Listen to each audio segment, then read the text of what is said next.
Hello everyone, my name is Dimitri and I'm the developer of InfraNodus text network analysis tool that can visualize any text as a network, show you the main concepts inside, how they're connected, reveal high-level ideas and also the gaps between them. It does that by using a combination of network analysis, natural language processing and AI, so it can be really useful for any research, thinking and writing. In this video, I'm going to demonstrate a really interesting new workflow that you can use for market analysis, market research, and competitive intelligence. And we will use a real-life example of studying the market of productivity tools and specifically AI writing tools, because that's something I'm interested in at the moment. And I will demonstrate to you how this workflow can be implemented to study what's happening in the market around those topics. And you can use this workflow not only for market research, but also to study any subject you want. So it can be interesting not only for marketers, but also for thinkers, researchers, and writers. So first of all, we need to open InfraNodus. And here you already see the graph of the different search results on Google that are visualized. And I will show you how you can do that, but I just quickly wanted to go through the graph itself to demonstrate why it could be interesting to use this sort of visualization. So first of all, when we search on Google, we just see a list of search results. And of course, we can read them one by one, but it becomes very cumbersome and it's hard to keep track of information. As we're adding sources, it becomes even more difficult. So it just gets super confusing. What InfraNodus does is that it provides a visual overview of all Google search results for you. This is one of the apps which you can use inside InfraNodus. In this case, what you see here is a visualization of the main search results. I removed the AI writing tool. This was the search query from the graph, so you can see what were the main concepts. We see that on Google, if we search for AI writing tools, we will see a lot about content writing, writers, generator. We see some tools also. If we click on one of them, for example, here, on one of the concepts, we see in which context it's used, and we understand that writer is one of the tools in the market, WriteSonic is another one, and so on. So we kind of get a quick overview of the main concepts inside. We see that there is a lot about writing content and text generation, and then there are some tools. And we also see that there's a nice cluster here on ChatGPT, so this kind of up-and-coming player in the market, which is probably going to take over the rest. Right now it's at the periphery, so this is interesting. If we want to reveal high-level ideas in this text, we can also open the analytics panel here and click reveal high-level ideas. And what happens here is that we send the clusters generated by network analysis of InfraNodus to GPT-3 AI, so that it interprets each of this cluster and gives it a descriptive name that would give us a better idea of what this text is talking about. So we see that Google search results for AI writing tools are mainly about copywriting, business generative chatbots, content generator, typing assistant. There are also more paraphrasing tools, grammar check, and so on. So now we get like a general idea of what exists out there in the market, and this is like a really fast way of doing it, and also it allows us to see if there's something that we would like to focus on a little bit better and zoom in. So for example, I could say, okay, I want to know more about this writer tool. What are they saying about themselves? How are they describing themselves? Or what Google search results exist for this query? So I could actually use this search box here and add Google search results for this query also. So I can build this graph as I go along and add information into it to get a better understanding of what those ideas are about. If you want to get into this a little bit deeper, you can use this text diagnostics workflow guide, which basically tells you what steps you can make to analyze any discourse better, and importing data is one of them, for instance. I will not go into the detail of this analysis yet, because I want to show the whole workflow for market research. Okay, so the first step is to visualize what exists out there and to understand it a little bit better. Okay, let's go further. And now we use the second app, which is really useful for this sort of application. So we go into apps, market research, and then we just looked at the contextual supply. So we looked at what information exists out there on this topic. Now we will look at the contextual demand. So we will try to understand what people are actually searching for when they search for this topic. And this information is taken generally from Google suggestions. Like, when you search on Google for something and you type in AI writing tools, and then it shows you what else people are searching for. So this is exactly this information. It kind of extracts all this from Google and shows you what are the search queries that people use together with the AI writing tools. Here we will see graph visualization of that. We already removed from the graph AI writing tools, because if they're inside, I will actually show you what happens. They take too much space, because obviously everyone's searching for AI writing tools, but we rather want to understand what people are searching for in addition to those queries, right? So we remove them like this. AI writer. Okay, great. So in fact, funnily enough, the word tool is not so big. So that's interesting. What stands out a lot is that people search for free generator. These are the words they use. So this is already an actionable insight into our content strategy if we're doing some sort of marketing campaign. That, let's say, if we create content on this topic and we want to optimize it for search engines, we would focus on these keywords: free AI writing generator, not the tool, generator. I can actually go into project notes and just write this as a note to this graph: free AI writing generator, content generator. Just add some ideas, something I see from this graph that somehow feels like it's important to keep in mind. Okay, then we go on, and we can also actually go here, look into the other popular keywords, see what's happening out there. Also, keyword relations is a really interesting tab, because it shows us what other words, some words are connected to. So for example, here I see that there's also a lot about writing an essay that people search for. I can actually click here and see that people search for AI essay generator. So this is another topic. But there are not so many searches on this topic, because here we see it doesn't even show how many searches we have. Whereas if you look into, let's say, just select this, into the filter panel here, you can actually see what people search for the most. And the AI writer or AI writing is one of the most popular search queries. So I can also add this into my list of notes. Okay, so now that I visualized the informational demand, I will reset these filters. I can see everything again. The next step is to compare what people are searching for to what they actually find, because then I will be able to see if there's any gap between the two, right? So what I can do here is that go into compare different graphs feature, and then first I will choose the difference, because I want to look at the difference of this graph to the AI writing tools Google search results. And what it shows me first is the difference. So what exists in Google search results, but not in keyword queries. It's written here at the top. So I see that when people search for something in relation to AI writing tools on Google, they'll see a lot about like writing, help, artificial intelligence, ChatGPT, chatbots, some product called Coolbot, okay?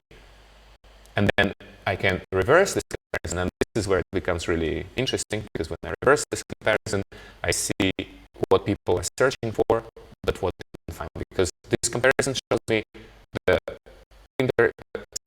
negative intersection of the graph. So I see what exists in the related queries that doesn't exist in Google search results. And here I have only one relationship, but if we zoom into it, we see that it's about stories online. Okay, so that's interesting. It means that people are searching for story generators, but this doesn't come up so much in Google search results.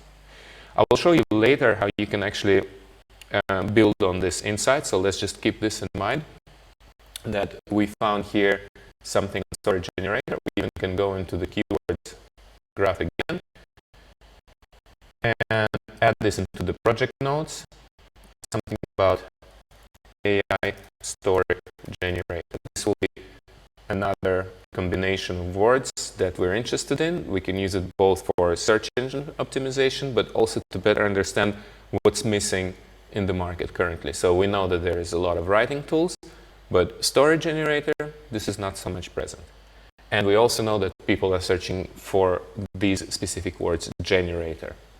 Writer also, but generator is quite an important word. And for example, if we choose between marketing ourselves as a tool or a generator, if we want to be found on the internet, we would probably use the word generator more because it seems like it's more present in this context. Okay, the next step in this workflow is after we studied the informational supply and demand, we want to see a little bit more about like what the companies that are present in the market leaders are actually saying about themselves. So we'll study the discourse of those companies. And there's like a very easy way of doing that by just choosing the market leaders and going onto their websites and studying a little bit how they talk about themselves, what other marketing terms they use.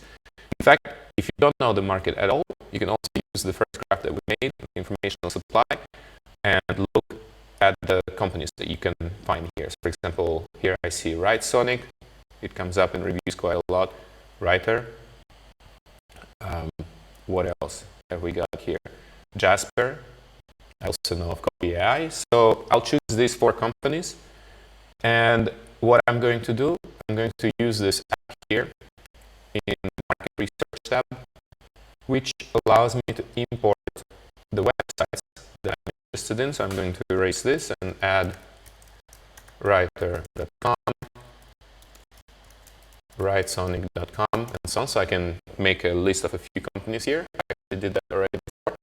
And I visualize all their websites. So this is the graph that I made using this app, where I imported the first page of the top 4 tools in the market of AI writing tools. And this allows me to better understand what language they're using when they're talking about themselves. Okay? So here's this graph. And as I can see, obviously, if I can hide this a little bit, as I can see, they're talking a lot about themselves. So that's why we have Copy AI and so on. And the first step that you can do here is just to get rid of most of this stuff. So you can already see from the graph the more influential terms in their discourse, like they talk a lot about content and writing and blog and articles, and something about Google Ads. Okay, free tools, so you don't have to remove the nodes from the graph to understand it. You also have the analytics panel here, which you can actually use to also generate some high-level ideas from these topics which were identified using InfraNodus. So we can already see that there's a lot about chatbots, blog writing, content creation, digital marketing, life hacks. So we understand that this is how they market their products. But for now, let's just get rid of some of the more obvious items here.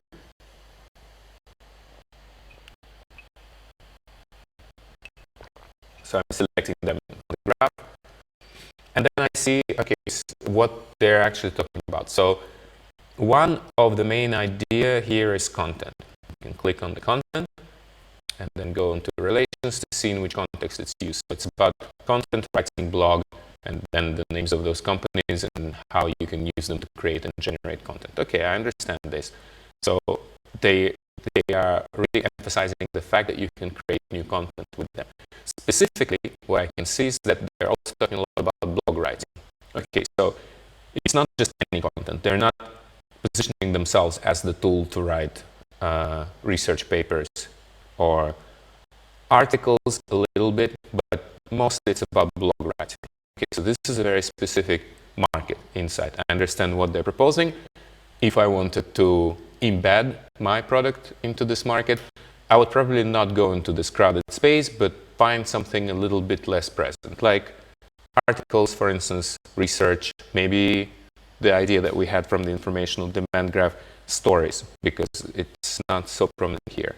So I'm already starting to get some ideas about how I could embed my product into the market. So I'm going to write that most AI tools are promoting themselves as the tools to write content and blog. Not so much information on research papers or stories. So that's one insight I can save about how they position themselves. Then I go back, look at the rest of the graph. I see also here an interesting topic on Google Ads. So I also know this is actually the cluster here. I also know that they're talking a lot about using these tools to create ad copies. So probably because each of those services already got millions in funding, there are 4 of them. Each of them is visited by about 5 to 10 million people a month. I'm not going to go to that space either. Too much crowd in there. So this is what I get out of this analysis. I understand how they position themselves, what are their aspects that they're promoting, and now I'm going to compare it to what I analyzed just before. And in order to do that, I'm going to go back into our related search analysis of informational demand graph. I'm going to run the difference test again with the Google search results. So this is something I've done already, just to see what people are searching for that they didn't find. Actually, I have to do the switch and to shift to the other way around.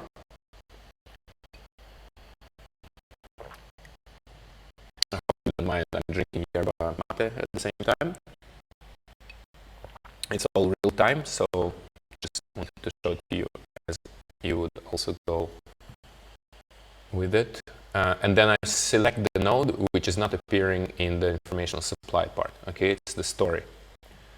AI story generator. And then we have a really nice feature here that you can select this node and then click on this button, and it shows you the graphs that contain this term also. So you can jump from one context to another. This is a really useful feature for exploring ideas between different contexts, something maybe you added months before, you can come back to that and so on. So here I see that, okay, I have a graph called top 4 writing tools, so it exists in that graph. The question is where and which context. So I'm going to double click on this graph. It also tells me here that I should double click to open it. It's going to open this graph and it's going to select node story inside to see in which context this concept is used on their website. So I'm just going to adjust the locations. Sometimes you need to reload it once again because when I'm sharing the screen on Google Meet, it's kind of a bit slow. So you can always press this reset button if you see something weird going on. Okay, we wait. It's a big graph for whole websites, different companies. Okay, so we see that Jasper is talking about stories. And again, Jasper is CP because we have those website extracts tagged with the website. So we see that only Jasper is proposing to write long content like stories. No one else is doing that. So this is great because it means that this could be an interesting entry into the market. If people want to write stories, creative stories, be a little bit more somehow creative about the way they approach writing, that it's not so practical like a blog post or a marketing copy, then it could be an interesting entrance. It's another question whether it's an audience that is ready to pay, of course, but this is just an example of the direction of how we would explore. And for example, I also thought of writing research. There was nothing on that subject at all. We can even do like a search here and see if this word exists at all, and actually it doesn't. So that's great because it tells us that none of these tools is offering actually assistance, AI assistance for writing research papers or for doing research. So that could be another market opportunity for us. We could also write it here.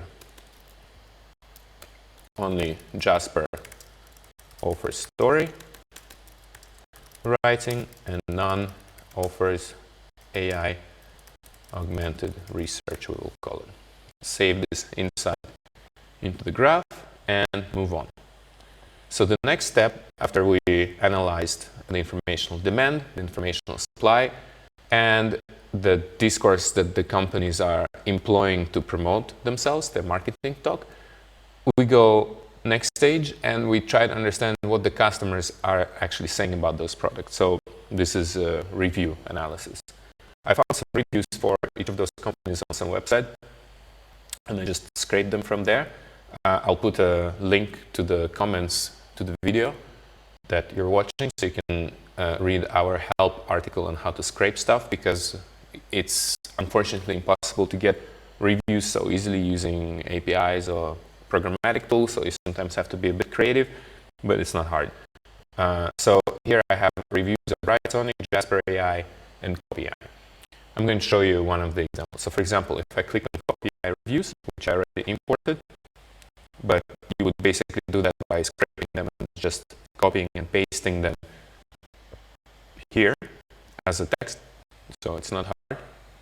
By the way, if you're studying product that's sold on Amazon, we have an automatic import app that is connected to Amazon, so you can get stuff like that from Amazon. But here we're talking about software, so it's a bit harder. And what I did, actually I'm going to show you the whole procedure.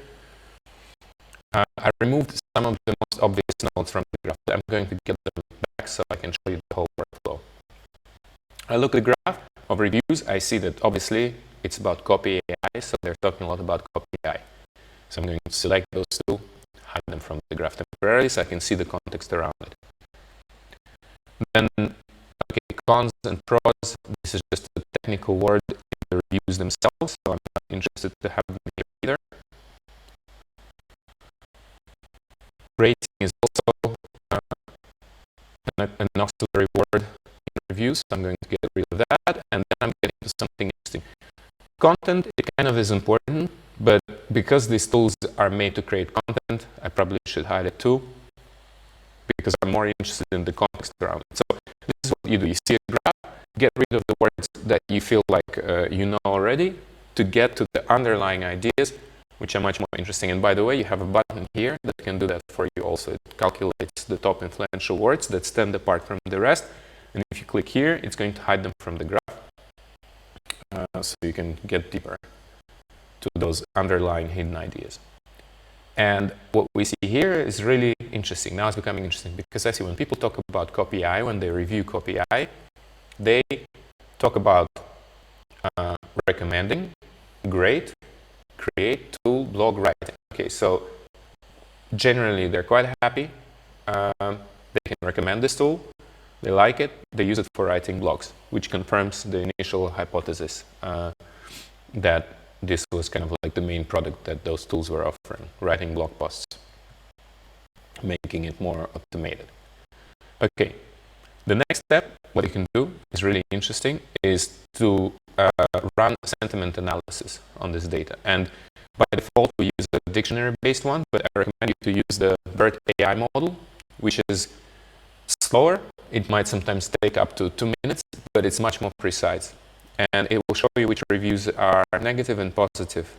And it works for 6 languages, so it's great.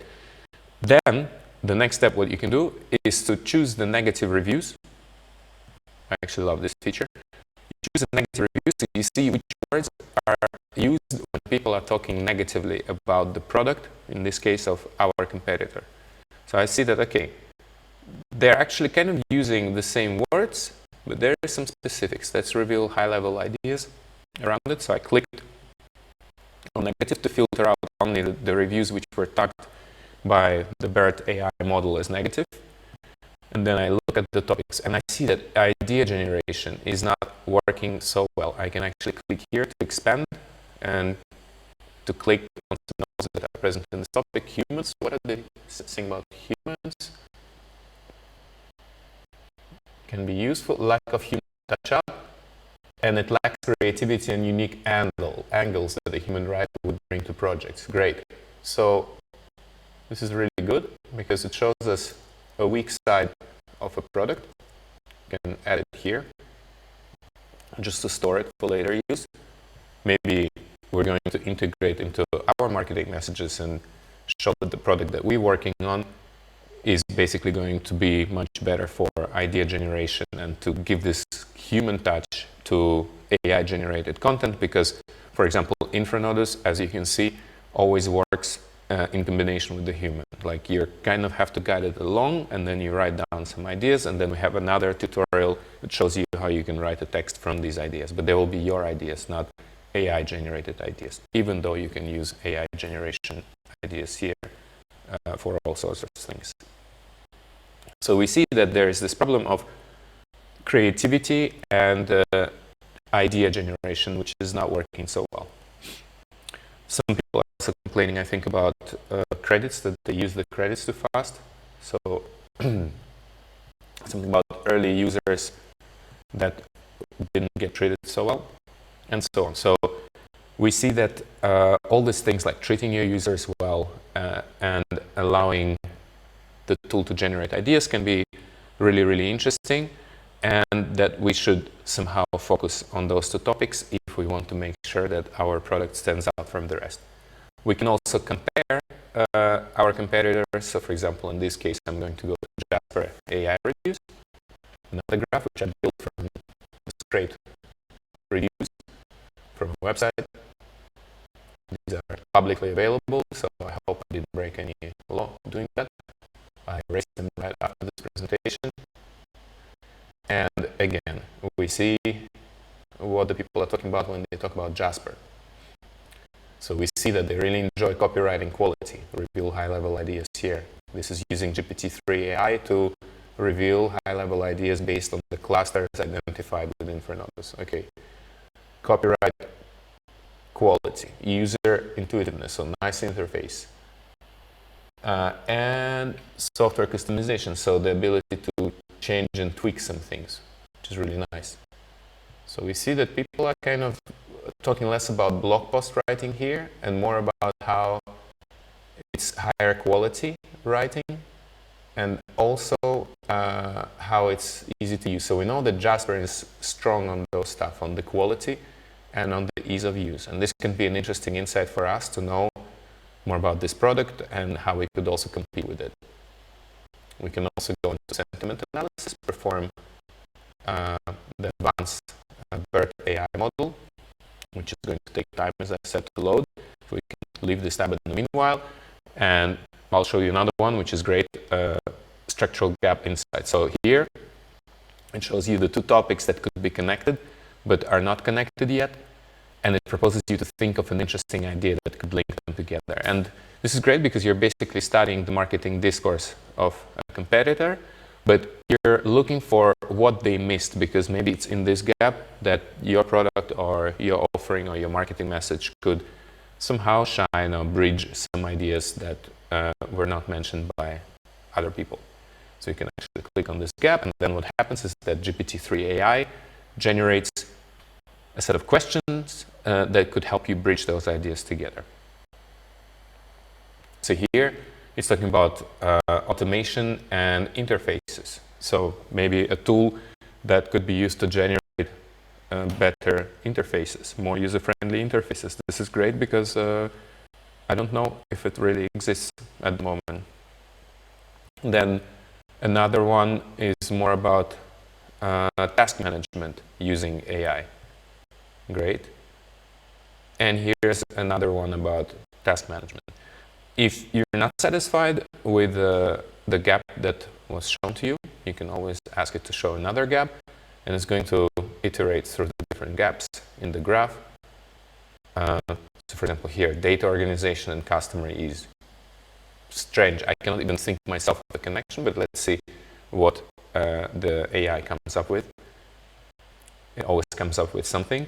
What algorithmic insight can provide the ability for large organizations to offer customers limited money options with ease of support information rating? So sometimes it has to be rephrased a bit, but if we give it a second chance, I'm thinking about some kind of analytical tool, AI-based, that would provide support and rating of information. So for example, you upload something like a text, and then it gives you some kind of diagnostics on this text, like is it easy to understand, how it should be changed, is it going to work well for your purpose, and so on. Can even be used in customer care. So, for example, you have a knowledge base and you want to analyze knowledge base articles on how helpful they're going to be towards your customers' problems. So, as you can see, the advantage here is that you don't make the AI think for you, but you make it think with you. It's kind of like a conversational partner.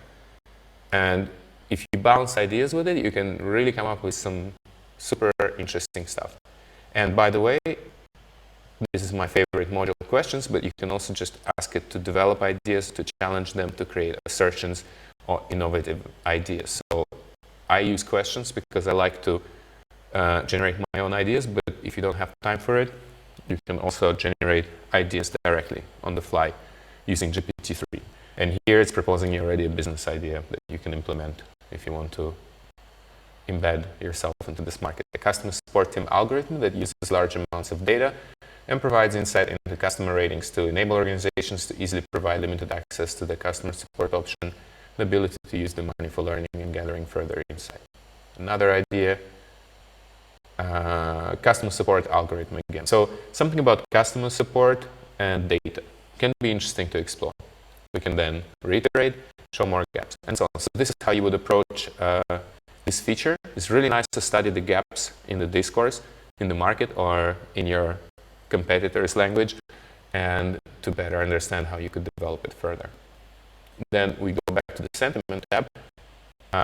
In fact, it marked all the statements as neutral, but I think it's because we are on the serendipitous statements. These are actually statements that the system thinks you should link to generate this interesting idea. So we go back to the general filter, and then BERT AI model will recalculate, show us the negative side. So we click on the negative and see in which context people are talking about negative stuff in relation to Jarvis, what I wanted to do first. So time.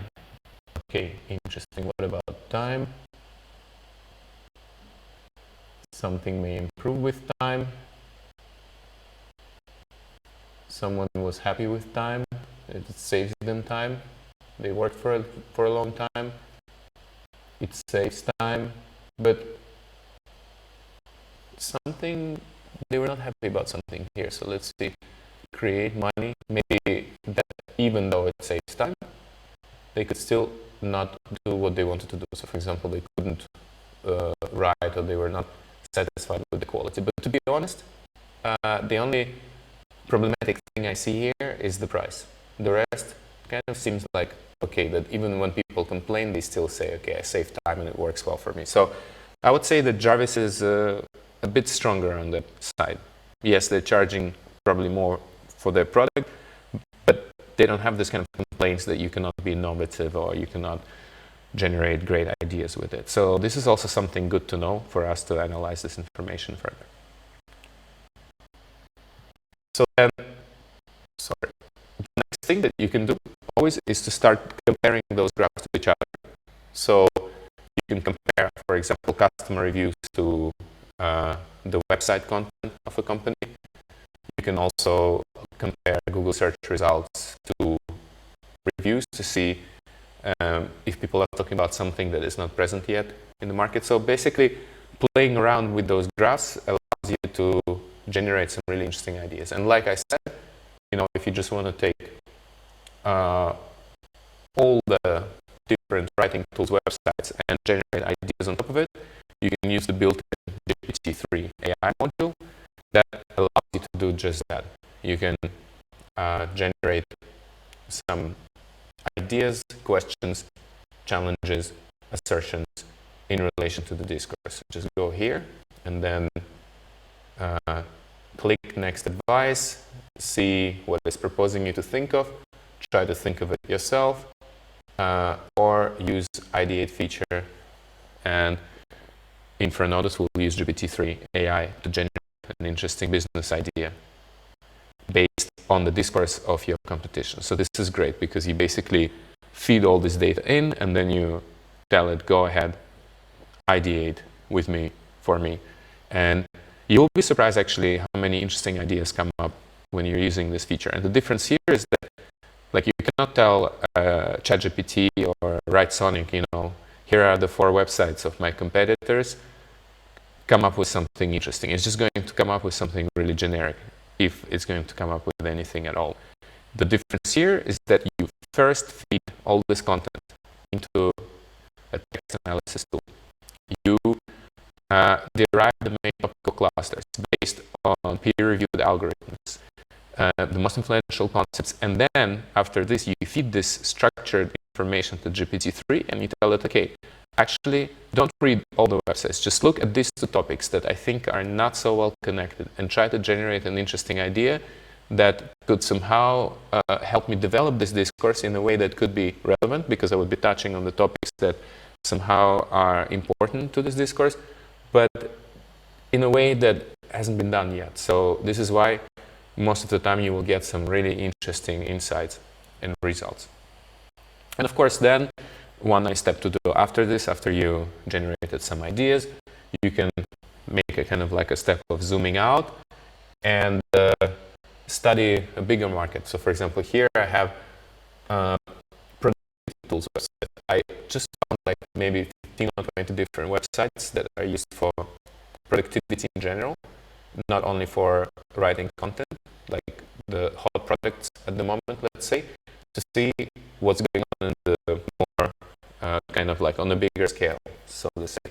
And what's interesting here is that you will see after it loads, it's quite a lot of information, so it's going to take time. You will see that, we close this for now, that in fact, even if we talk about productivity tools, like of course we have stuff like Zapier, also creating and synthesizing voice and video content, okay, but still AI writing and copywriting are quite prominent, and also content creation tools. So we see that it's not so much yet about, let's say, task management or, you know, things like very specific industry-specific stuff. It's mostly about creating content, videos, voiceovers, and text. And this is interesting for us because it shows where the market is at, but it also shows us a little bit what's missing, because there's so much more that you can do. You can generate automated workflows. As we said also, you know, you can work on using the AI to help yourself plan your day better, automated calendars, and so on. So all this stuff are not so much present, which is an indication to us of a possible market opportunity as well. And of course, then you can compare this graph with the graph of the websites that talk about just the AI content creation and see what's missing and so on. So this is how you would go along. If you ever forget about any step, just open this workflow guide here and look at all the steps. Let's say if you wanted to show how it should be done this step, you just click show, and it will basically demonstrate what part of the interface you should use here to do this sort of thing. Okay, and then when you do this, you mark it as complete and move on. So you can use this workflow for market analysis also. Okay, I hope that this quick overview, not so quick in the end, was quite useful for you. Feel free to try it out on InfraNodus.com with the topic of your interest. As I said, it's useful not only for marketing research, but also if you just want to ideate or think about a certain topic, which is great if you're a strategist and you want to understand trends, for instance. This works really well because you get yourself started by doing this Google search at first, and then gradually you add more and more information on top. You see how the graph of your knowledge grows.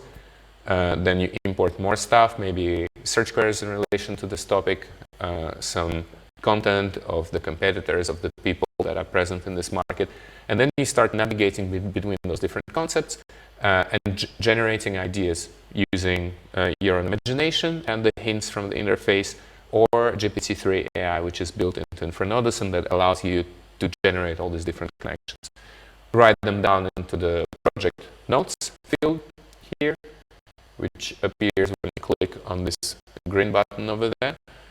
So that's very useful because it allows you to keep some of the ideas for future use. And then always shifting between zooming in onto the specific concepts and seeing in which context they're used, and then zooming out and seeing the overview. And of course, using this feature of revealing the underlying ideas. So, you reset the graph, and then if at some point you feel like, okay,